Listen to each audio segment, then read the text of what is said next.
सबसे पहले आज हम लोग एक नया टॉपिक शुरू करेंगे, लेकिन ओकरा से पहले दो बात। पीछे एक क्वेश्चन छूट गया था, जो क्वेश्चन करवा रहे थे उसमें था क्वेश्चन, लेकिन थोड़ा सा कल नहीं करवा पाए थे। एक उसमें क्वेश्चन था भौतिक परिवर्तन से और रासायनिक परिवर्तन से। ध्यान देना, एक परिवर्तन किसी पदार्थ में होता है सर, उस परिवर्तन को बोलते हैं भौतिक परिवर्तन। कौन सा परिवर्तन? भौतिक परिवर्तन। दरअसल ये भौतिक परिवर्तन क्या होता है सर? ज्यादा बड़ा टॉपिक नहीं, बहुत छोटा सा टॉपिक है। यानी किसी पदार्थ में ये वैसा परिवर्तन होता है जो पदार्थ दोबारा से वो अपनी अवस्था में वापस आ जाएगा। जैसे कहने का मतलब है कि अभी लाइट जल रहा है, इससे पहले ये कैसा था? बंद था, दोबारा से ये बंद हो सकता है सर। दैट मीन्स ये पदार्थ में जो परिवर्तन दिख रहा है ये कैसा परिवर्तन है?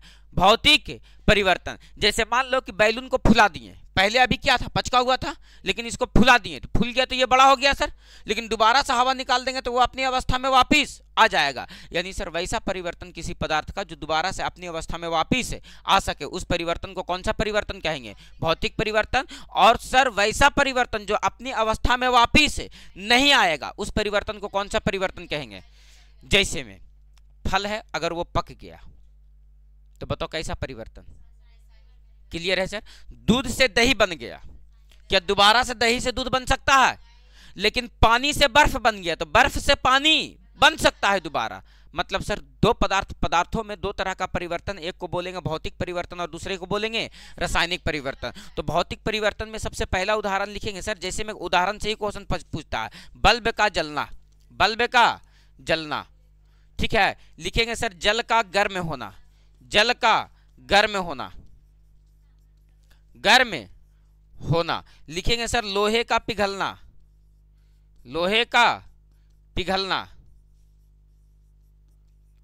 या टेढ़ा होना, या टेढ़ा होना। ये भी कैसा परिवर्तन है सर? तो भौतिक परिवर्तन है। लिखेंगे सर पानी से बर्फ बनना। पानी से बर्फ बनना, बर्फ बनना। फिर लिखेंगे सर अगला भौतिक परिवर्तन में ही आगे लिखेंगे मोमबत्ती का पिघलना। मोम का पिघलना, मोम का पिघलना। लिखेंगे सर और भी उदाहरण हो सकता है सर, और सोचो और बताओ और उदाहरण क्या हो सकता है भौतिक परिवर्तन और रासायनिक परिवर्तन का?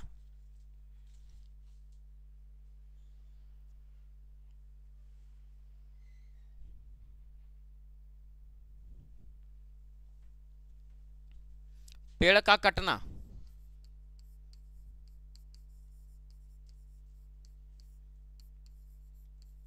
पानी में नमक का घुलना। ये सबसे क्वेश्चन पूछता है बाबू, पानी में नमक का घुलना। दोनों को अलग अलग किया जा सकता है फिर, है ना? दोनों को अलग अलग किया जा सकता है। नमक को अलग किया जा सकता है कैसे? पानी को गर्म कर देंगे तो पानी वाष्प बन करके उड़ जाएगा और नमक अलग हो जाएगा सर, है ना? तो ये सब के सब परिवर्तन कैसा परिवर्तन है? भौतिक परिवर्तन।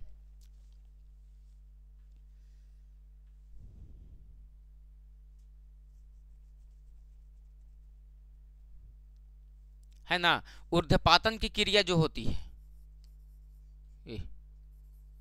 ऊर्ध्वपातन, ये भी कैसा परिवर्तन है? भौतिक परिवर्तन। उसको ठंडा कर दिया जाएगा तो दोबारा से अपनी अवस्था में आ जाएगा। कोई चीज को अगर गैस को ठंडा कर दिया जाए तो वो किस अवस्था में बदल जाएगा? द्रव अवस्था में। और द्रव को गर्म कर दिया जाए तो वो किस अवस्था में बदल जाएगा? उल्टा हो जाएगा सर। अरे बोलो, क्लियर है? आ जाओ रासायनिक परिवर्तन। कोई डाउट है का? तो बोलो। रासायनिक परिवर्तन क्वेश्चन बाबू पूछता है, यहां से ध्यान देना। रासायनिक परिवर्तन वैसा परिवर्तन जिसमें पदार्थ अपनी अवस्था में वापस नहीं आता है सर, उस परिवर्तन को हम लोग कौन सा परिवर्तन कहते हैं? यानी सर ये परिवर्तन अस्थायी होता है। क्या होता है सर? ये परिवर्तन अस्थायी परिवर्तन है सर, कुछ ही देर के लिए होगा, ठीक है। लेकिन ये परिवर्तन कौन सा परिवर्तन? रासायनिक परिवर्तन अस्थायी परिवर्तन होता है। कैसा परिवर्तन होता है ये? अस्थायी परिवर्तन। अस्थायी परिवर्तन। अस्थाई परिवर्तन। जैसे में सर फल का पकना, फल का पकना,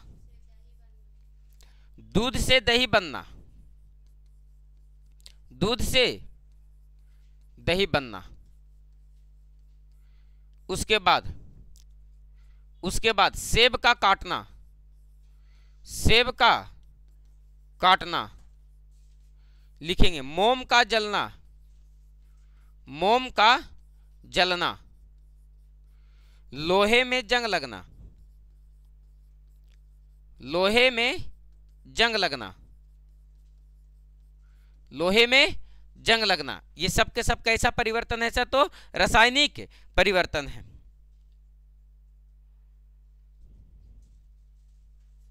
हो गया।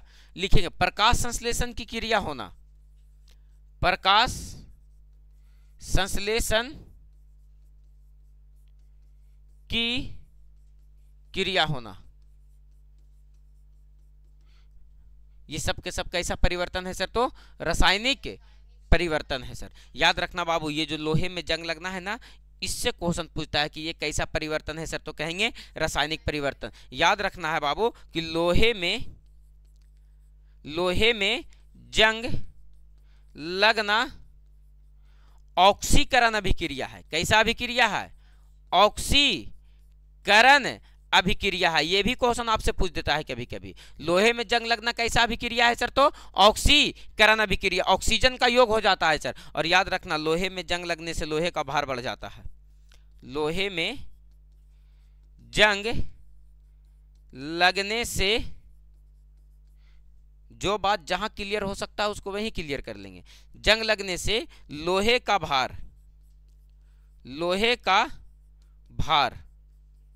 बढ़ जाता है, लोहे का भार बढ़ जाता है। जब लोहे में जंग लगेगा तब उसका भार क्या हो जाएगा? बढ़ जाएगा। देखोगे ने तो सुन पपड़िया बेचे वाला ही तो ने, तू कहते हाँ जंग लगल लोहा 12 रुपये की जगह पर 11 रुपये किलो लेंगे। क्या कि उसका भार क्या हो जाता है? बढ़ जाता है। उसी को मेंटेन करने के लिए वो क्या कर देता है सर? तो रेट को कम कर देता है। बोलो बात क्लियर है? तो ये कौन सा परिवर्तन था सर? तो भौतिक परिवर्तन और रासायनिक परिवर्तन। जो पीछे वाला एक्सरसाइज में, जो पीछे वाला टॉपिक में ये क्वेश्चन छूट गया था। बोलो बात क्लियर है? अब इससे भी क्वेश्चन आ जाएगा सर। और इतने बातों में से अगर कोई बात ना भी रहा तो दिमाग लगा लेंगे ना कि सर ये ऐसे परिवर्तित हुआ है तो ये अपने अवस्था में वापिस नहीं, जैसे लोहा पिघल गया तो दोबारा से ठोस हो जाएगा, भौतिक परिवर्तन है। लेकिन लोहे में जंग लग गया तो क्या लगा हुआ लोहा दोबारा से, जंग लगा हुआ लोहा दोबारा से सही हो सकता है क्या? नहीं हो सकता है। दैट मीन्स वो परिवर्तन एक कैसा परिवर्तन है सर? तो रासायनिक परिवर्तन। और याद रखना कि रासायनिक परिवर्तन जब लोहे में जंग लगता है सर तो वो एक ऑक्सीकरण अभिक्रिया है। और जब ऑक्सीकरण अभिक्रिया है, ऑक्सीजन का योग हो जाता है, लोहे का भार क्या हो जाता है सर? तो बढ़ जाता है। जंग लगने से लोहे का भार क्या हो जाता है सर? तो बढ़ जाता है। बोलो बात क्लियर है? कोई दिक्कत है? क्लियर है? चलो आ जाओ। आज हम लोगों को एक नया टॉपिक शुरू करना था। वो टॉपिक का नाम क्या था सर? तो परमाणु। टॉपिक का नाम क्या है? परमाणु। टॉपिक का नाम क्या है?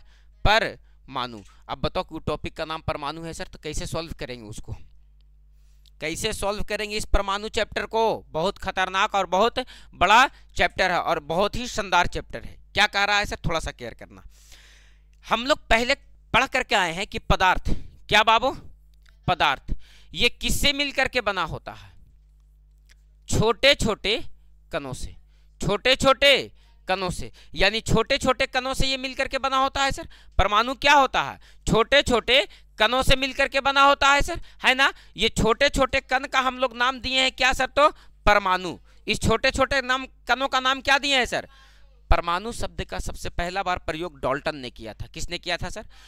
क्वेश्चन पूछे हुआ था एक दिन, ठीक है ना? तो सबसे पहले परमाणु शब्द का प्रयोग किसने किया था सर? तो डाल्टन साहब ने किया था। किसने किया था सर? परमाणु शब्द का पहला प्रयोग किसने किया था? डाल्टन ने किया था। तो देखो पदार्थ जो होता है वो छोटे छोटे कणों से मिलकर के होता है। चाहे आप किसी भी पदार्थ को उठा लो, कोई भी आपके पास पदार्थ हो, वो पदार्थ क्या होगा सर? तो छोटे छोटे कणों से मिलकर के बना होगा। और उसी कण का क्या नाम दिए सर? तो हम लोग परमाणु दिया। इस शब्द का प्रयोग सर्वप्रथम किसने किया था सर? तो डाल्टन ने किया था। क्या कह रहा है सर परमाणु? देखो मान लो कि पदार्थ है, कोई भी पदार्थ उठाओ, उसके एक कण को उठाओ। तो मान लिया जाए सर कि हमने एक कण को उठाया, मान लो कि सर इस कण को उठाया, तो ये क्या दिखा सर? तो हमको परमाणु दिखा। ये क्या दिखा सर? तो परमाणु। ये क्या दिखा सर हमको? परमाणु। लेकिन ये परमाणु के साथ साथ इसके अंदर में एक चीज और होता है जिसको हम लोग बोलते हैं नाभिक। क्या बोलते हैं सर इसको?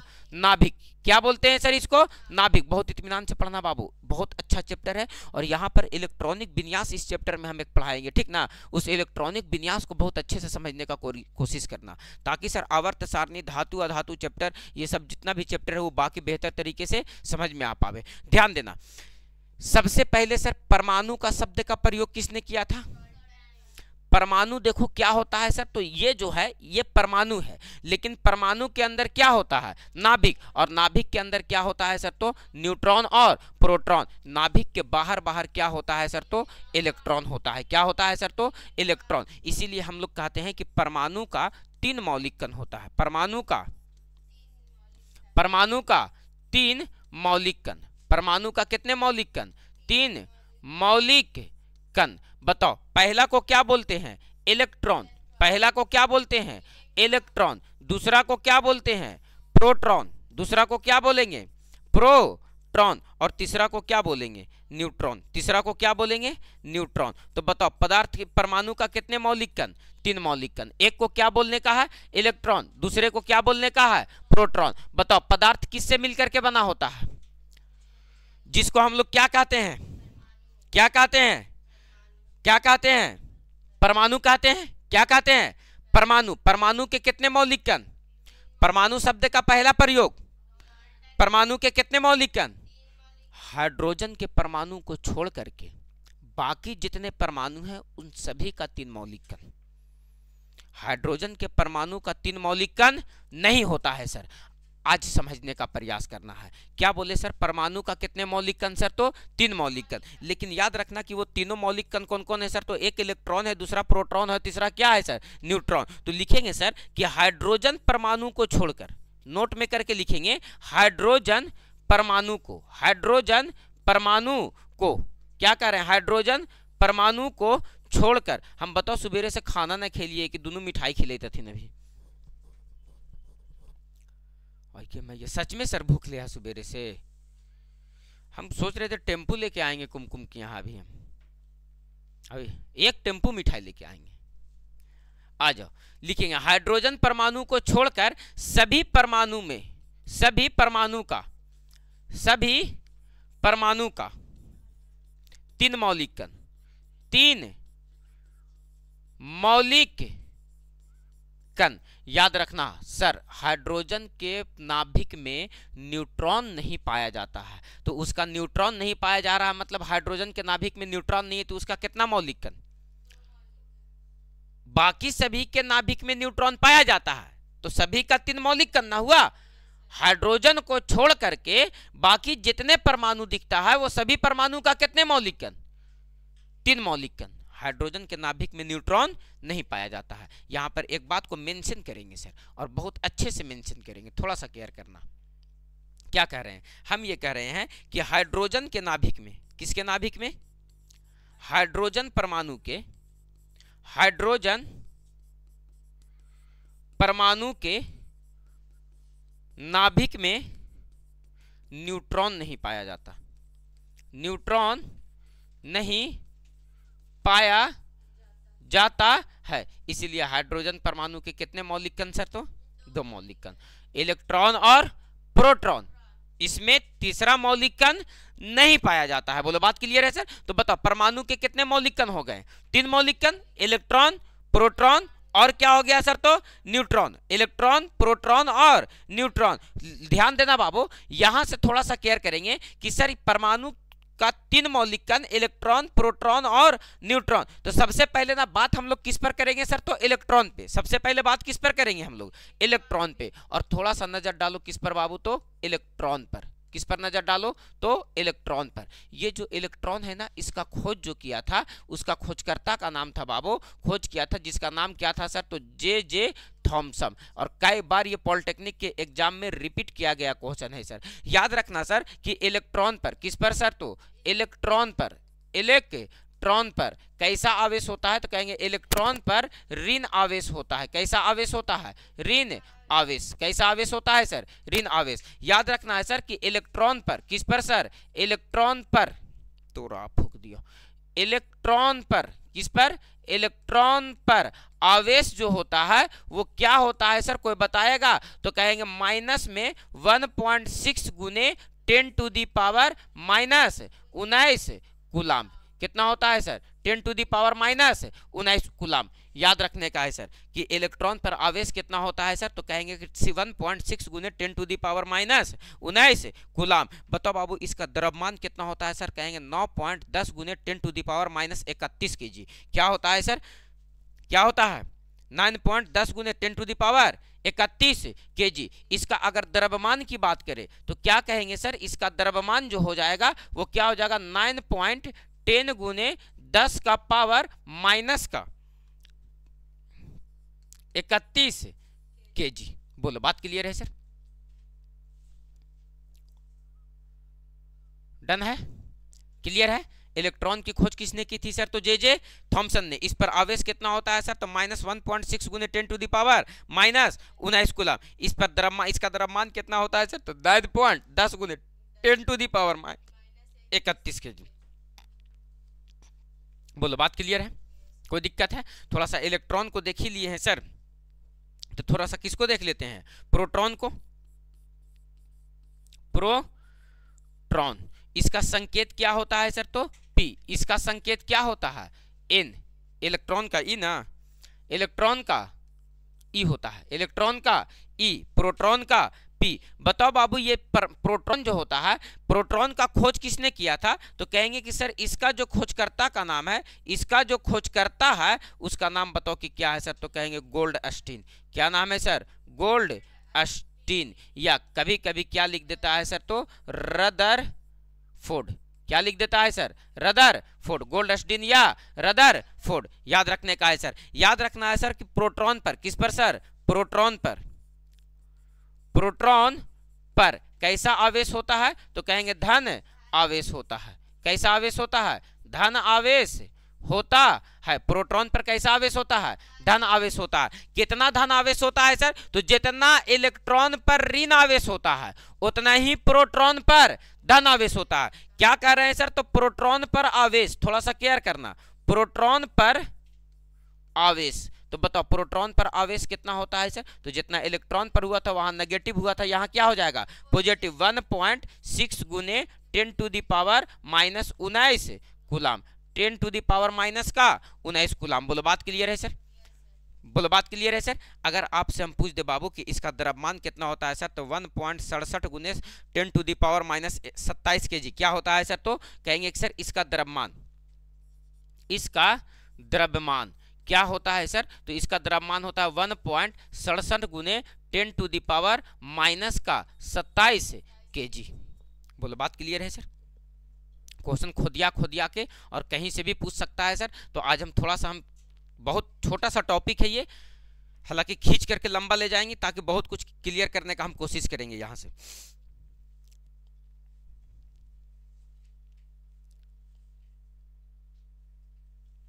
हो गया, हो गया।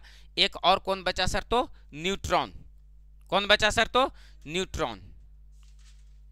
ए कौन बचा सर, तो न्यूट्रॉन। आएंगे मैया, तब पूरा जमुआर में माहौल तो पूरा बनल होते। अभी खाली रिजल्ट पे रिजल्ट घोषणा हो रहा, कभी 12 का कभी 10 का। नवोदय के लेकर नहीं दिया था एग्जाम जमुआर तरफ से है। एक संघर्ष करना है, और यहाँ पर रिजल्ट हुआ था नहीं ना, एक साल इंतजार कर, नवोदय में रिजल्ट देते हैं। अभी पकड़ पकड़ बच्चन के रखना है, और 10 गो बच्चन के, जैसे अमन को कैसे बैठेले रहते हैं अभी, ठीक है। पापा को बोलना है बबली कि उसको एगो नवोदय के गाइड खरीदने, ठीक है, 1 to 5। हाँ नवोदय का गाइड कर, हाँ ठीक है न। और वैसी वैसी को 5-10 को पकड़ करके थोड़ा सा बच्चन को भविष्य को सुधारने के लिए थोड़ा सा और पहले से ध्यान देना पड़ेगा। और पापा 12 चिट्ठी नहीं जाते हैं, रोड खराब था तो जाते थे, अब तो रोड अच्छा बन गया, काहे नहीं जाते हैं।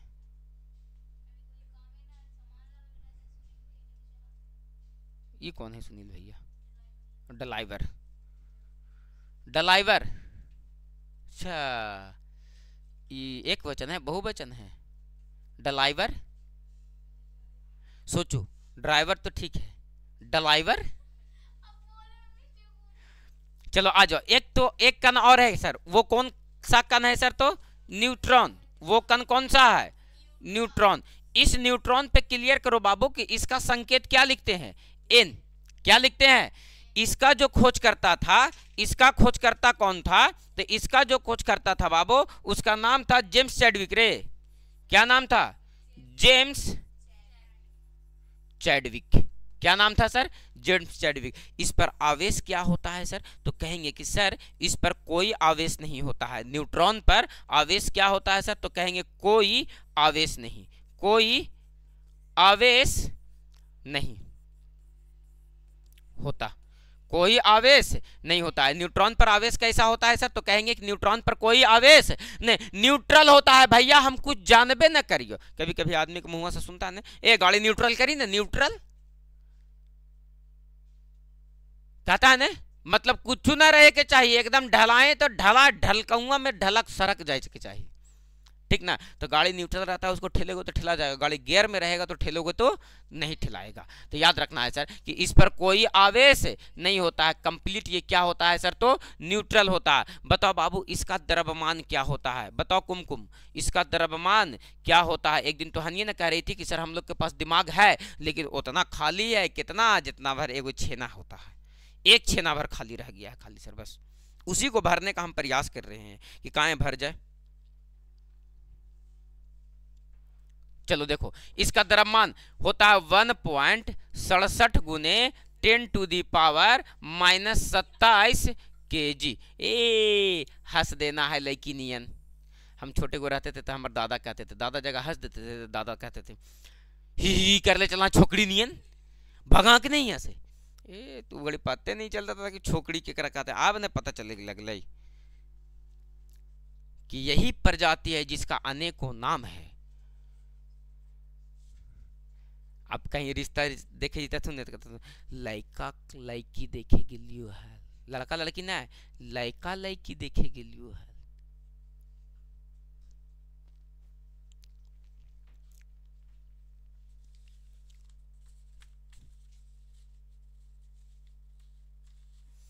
तब तो कौची देखे गेला हल? जब जोड़वा भगवान बना के भेजलथिन है तो तू कौची देखे गेला हल? से पहले बतावा तो हैं?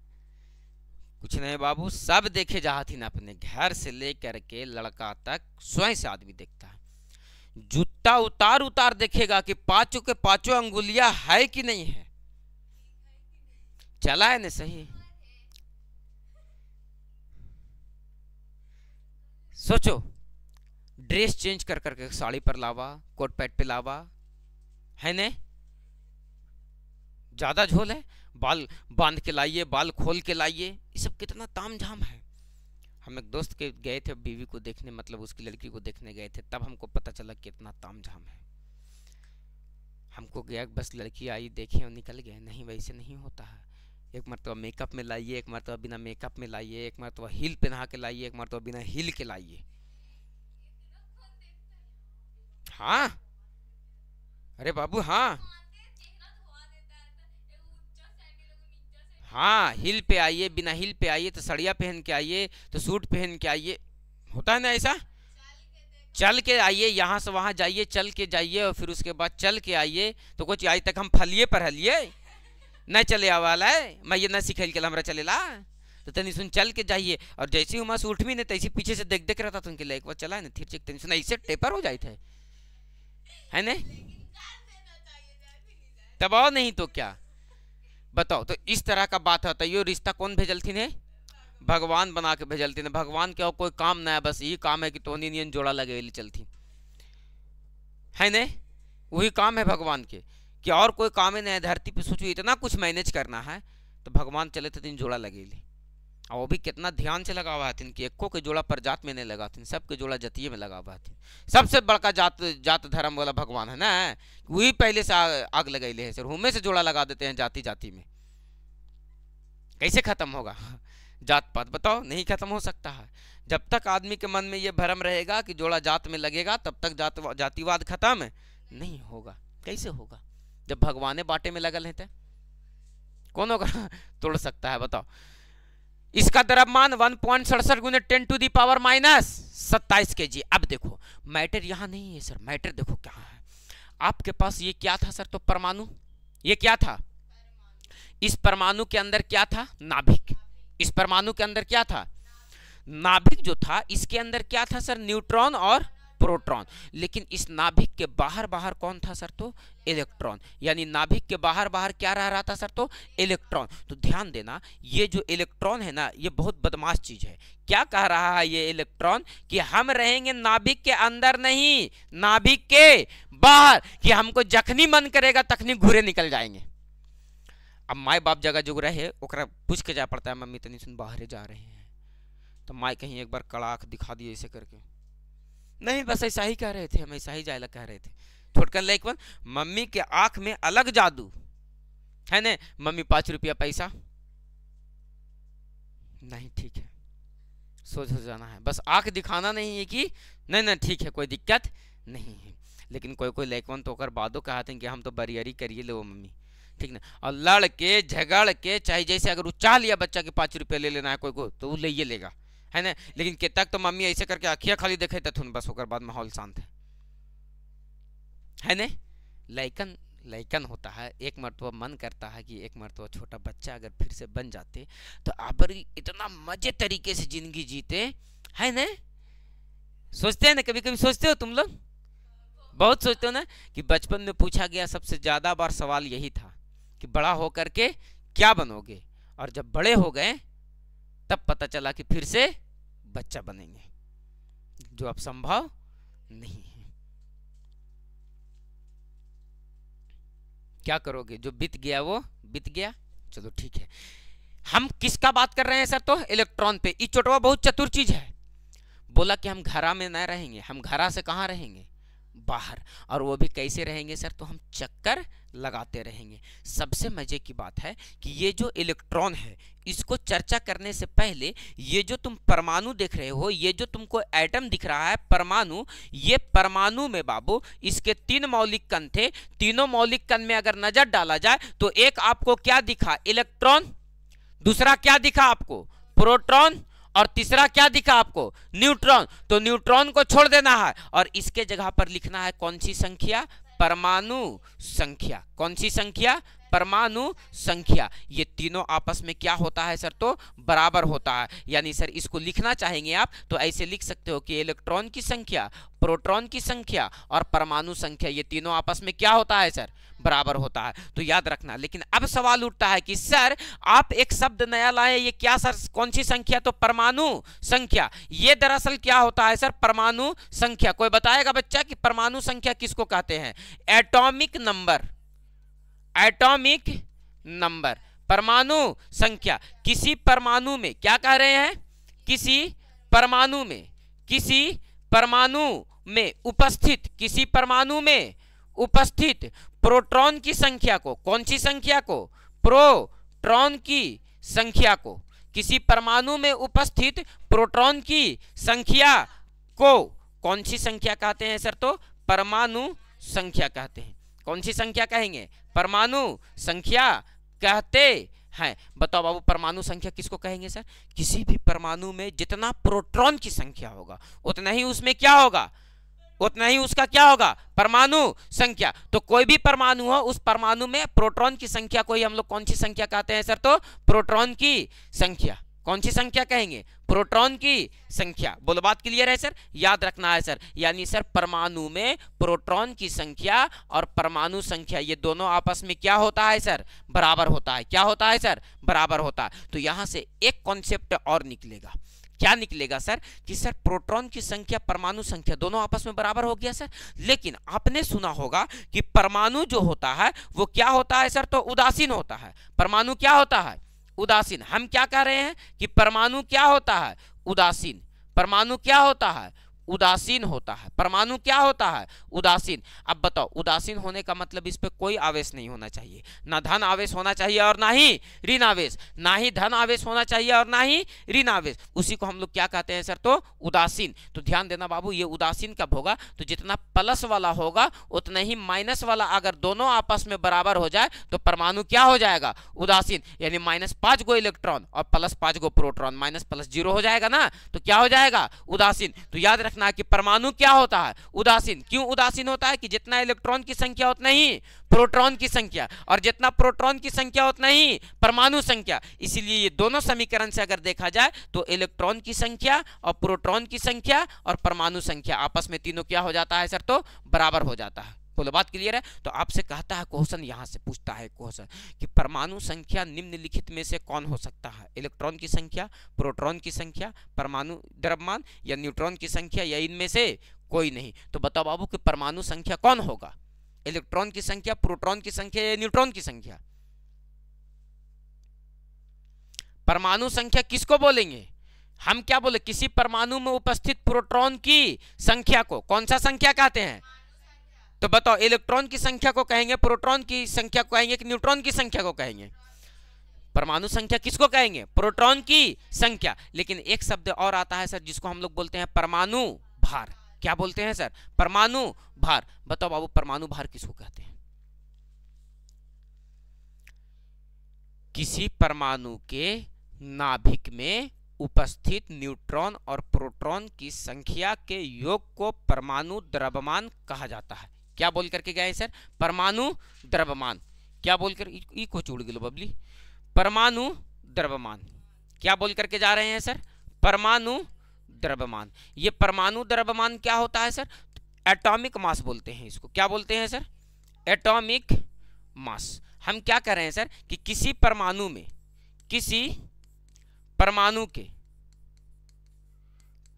के नाभिक में, किसी परमाणु के नाभिक में उपस्थित न्यूट्रॉन और प्रोटॉन के कुल योग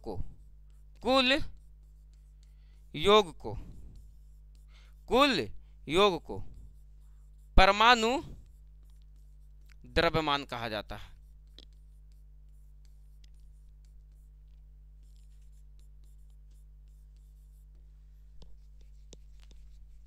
क्या कहा जाता है सर? तो परमाणु द्रव्यमान कहा जाता है। जैसे में सर आप देखो तो कि कोई परमाणु का नाभिक है, तो नाभिक में क्या होता है? तो कहेंगे कि सर नाभिक जो होता है उसमें क्या होता है सर? न्यूट्रॉन और प्रोटॉन, है ना। और इसी न्यूट्रॉन और प्रोटॉन के सम को हम लोग क्या कहते हैं सर? परमाणु द्रव्यमान, जिसको क्या से लिखा जाता है? ए से। तो ए बराबर क्या हो जाएगा? N plus P. अरे क्या हो जाएगा? N plus P. तो आप N बराबर यानी न्यूट्रॉन बराबर निकालोगे तो क्या निकालोगे? A माइनस का पी। बोलो, दिमाग काम कर गया सर? यानी न्यूट्रॉन की संख्या बराबर किसकी संख्या बराबर? न्यूट्रॉन की संख्या बराबर परमाणु भार माइनस प्रोटॉन की संख्या। ये जो न्यूट्रॉन है, इस न्यूट्रॉन की संख्या को अगर निकालने की बारी आएगी आपको, तो आप क्या निकालोगे? तो घटाओगे सर, तो कहोगे एटॉमिक मास में से। किस में से? एटॉमिक मास में से। घटाना किसको पड़ेगा सर? तो प्रोटॉन की संख्या को। किसको घटाना पड़ेगा सर? तो प्रोटॉन की संख्या को। बोलो, बात क्लियर है सर? तब क्या निकल जाएगा सर? तो एटॉमिक मास निकल जाएगा। आपसे कोई पूछे बाबू कि परमाणु द्रव्यमान क्या होता है, तो कहेंगे न्यूट्रॉन और प्रोटॉन की संख्या के योग को हम लोग क्या कहते हैं सर? परमाणु द्रव्यमान। अब देखो, ये नाभिक है और नाभिक में आप केयर कर पा रहे होगे तो सर आपको दो चीज दिख रहा होगा। एक दिख रहा है न्यूट्रॉन, एक क्या दिख रहा है? और एक क्या दिख रहा है? प्रोटॉन। एक क्या दिख रहा है? प्रोटॉन। तो एक बात केयर करो कि सर प्रोटॉन पर कैसा चार्ज होता है? धन आवेशित होता है। लेकिन न्यूट्रॉन पर कैसा आवेश होता है? कोई आवेश नहीं।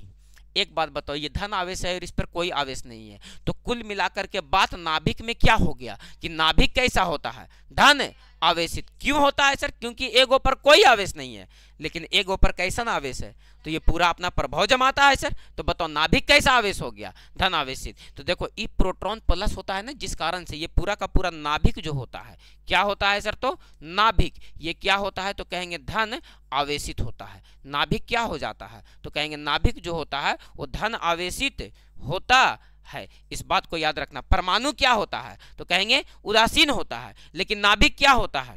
धन आवेशित होता है। बोलो बात क्लियर है? हम पढ़ावे थे जेकर जेकर नया नया ब्याह होते वो चलित होते, अब ससुराल जाइए भैया ईद मनावे, ओकरों में से कई वो गुस्सा आ जाते होता थी कि हम नहीं जाएंगे, आपको कहे थे तहना चले तो आप चले थे, आज हम नहीं जाएंगे। सब बदला ले लेना है। आए कुमकुम, मम्मी लोग वैसी रूसती है जैसे मान लिया जाए कि कहीं जाए में पापा बोले कि तैयार हो, फटाक से चलना है, मायके चलना है, तो ठीक है पापा ऊपर तैयार उगार के खड़ा है और मम्मी तैयारी नहीं हो रही है, लेट कर रही है। अब ओकरा कारण से कोई कुछ बिगड़ गया काम उम कि तुम्हारे वजह से लेट होने में, देखो तो अभी तक शाम हो गया, लेट हो गया, अभी तक पहुंच जाते, अभी तक नहीं पहुंचे ही हैं, सब तुम्हारे वजह से हुआ। कहीं कह दिल को मम्मी कितना पापा होकर बात, तो जाइए जाइए हम जाए भी नहीं करेंगे आज के बाद, जाइए। ला अब बेचारा उतना तो बोलिए सकता है ना कि देर हो गया, ऐसे हो गया। बताओ देर हो रहा है तो नहीं बोलेगा आदमी, तो ला हम जाइए नहीं करेंगे, आज के बाद जाइए, आप जाइए। तो हाँ आज के बाद जाइए, नहीं जाइए नहीं करोगे इतना हरवा घसा के दूर हुई तो था। खतरनाक खतरनाक डायलॉग, हम जाइए नहीं करेंगे। बोलो ठीक है, चला जाए आगे, चला जाए आगे। तो बताओ बाबू परमाणु कैसा होता है? नाभिक कैसा होता है? अब तीनों का जगह हमको दिख गया। न्यूट्रॉन और प्रोटॉन कहां होता है, लेकिन इलेक्ट्रॉन कहां होता है? नाभिक के बाहर। क्या कर रहा होता है सर? तो चक्कर लगा रहा होता है। तो याद रखना सर कि नाभिक के बाहर, किसके बाहर? नाभिक के बाहर, नाभिक के बाहर इलेक्ट्रॉन, क्या बच्चा? इलेक्ट्रॉन जिस मार्ग पर चक्कर लगाता है, चक्कर लगाता है, उसे कक्षा कहते हैं। क्या कहते हैं बच्चा? कक्षा कहते हैं।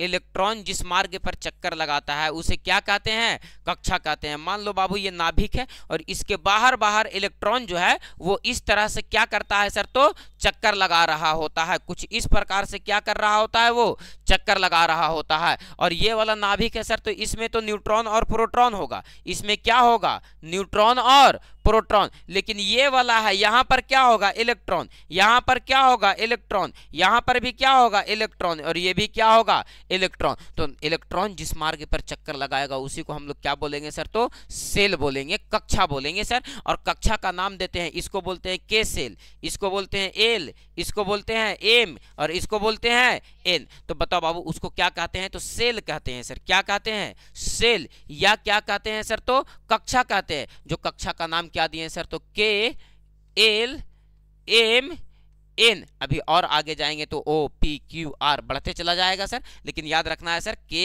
एल एम एन, इसी में कौन चक्कर लगाता है? तो कहेंगे इलेक्ट्रॉन चक्कर लगाता है। इलेक्ट्रॉन किसमें चक्कर लगाता है? तो कहेंगे कि सेल में चक्कर लगाता है सर। बोलो बात क्लियर है? तो इलेक्ट्रॉन कहां रहता है सर? तो नाभिक के बाहर। जबकि नाभिक में कौन रहता है? तो न्यूट्रॉन और प्रोटॉन। नाभिक में कौन रहता है? न्यूट्रॉन और प्रोटॉन। नाभिक के बाहर कौन रहता है? तो कहेंगे कि सर इलेक्ट्रॉन रहता है। बोलो बात क्लियर है सर? क्लियर है सर? अब देखो ये क्या आ गया बाबू? तो सेल आ गया। क्या आ गया? ये सेल। अब देखो सर ये के है, ये एल है, ये एम है, यानी सर अलग अलग दूरी पर अलग अलग बड़ा बड़ा सर घेरा बना हुआ है। यानी सर इलेक्ट्रॉन को इसमें रखने की कुछ ना कुछ क्या होगी? क्षमता होगी। क्या होगी सर? तो क्षमता। तो ध्यान देना कि अगर हम बात करें सर कि सेलों में, बताओ कुमकुम, किसी भी सेल में इलेक्ट्रॉनों की अधिकतम संख्या कितनी हो सकती है? सेलों में अधिकतम इलेक्ट्रॉन, तो इसमें कितना इलेक्ट्रॉन रखा जा सकता है? तो कहेंगे कि सर इसमें अधिकतम इलेक्ट्रॉन जो रखा जा सकता है वो कितना इलेक्ट्रॉन रखा जा सकता है? तो कहेंगे कि सर 2n स्क्वायर, यानी ये पहले नंबर का सेल है, ये दूसरे नंबर का, और ये तीसरे नंबर का, और ये चौथे नंबर का सेल है। तो बताओ पहलका में कितना इलेक्ट्रॉन रखा जा सकता है? 2, 1 का स्क्वायर 1, 2 एकम 2, इसमें 2 दूनी के 4 दूनी के 8, और इसमें 3 तिया के 9 दूनी के 18। उसी तरह से इसमें कितना इलेक्ट्रॉन रखा जा सकता है? 32 इलेक्ट्रॉन रखा जा सकता है। बोलो बात क्लियर है सर? तो इलेक्ट्रॉन जो होता है वो क्या होता है सर? तो नाभिक के बाहर होता है, और प्रत्येक सेल में एक लिमिटेड इलेक्ट्रॉन रखा जा सकता है। सभी सेलों का क्या है सर? तो क्षमता, पहले वाले सेल का 2 इलेक्ट्रॉन रखने की क्षमता, दूसरा का सेल में 8 इलेक्ट्रॉन, तीसरा में 18, और चौथा में 32 इलेक्ट्रॉन रखने की क्षमता है। बोलो बात क्लियर है? लेकिन किसी भी सेल में अगर पूछ दे तो क्या कहेंगे सर? 2n square. बोलो यस या नो सर? बोलो बात क्लियर हो गया सर? बोलो बात क्लियर हो गया सर? तो ये किसकी बात हम लोग चर्चा कर रहे थे सर? तो परमाणु का। कल हम लोग देखेंगे परमाणु का प्रकार, समस्थानिक, समभारिक, सम न्यूट्रॉनिक, सम इलेक्ट्रॉनिक। ठीक है ना? बात समझ में आया? तो अगले क्लास में हम लोग क्या देखेंगे सर? तो परमाणु का प्रकार। आज तक नहीं पढ़े हैं परमाणु का प्रकार, ठीक ना? लेकिन यहाँ पर थोड़ा सा सिलेबस में है, तुम लोगों को पढ़ना परमाणु का प्रकार। तो हम लोग कल की क्लास में देखेंगे सर परमाणु का प्रकार। सम इलेक्ट्रॉनिक क्या होता है, सम न्यूट्रॉनिक क्या होता है, समभारिक क्या होता है, समस्थानिक क्या होता है ना, सम इलेक्ट्रॉनिक क्या होता है, ये सारी चीज़ों को हम लोग देखेंगे। कल तुम लोगों का क्लास क्या रहेगा सर? तो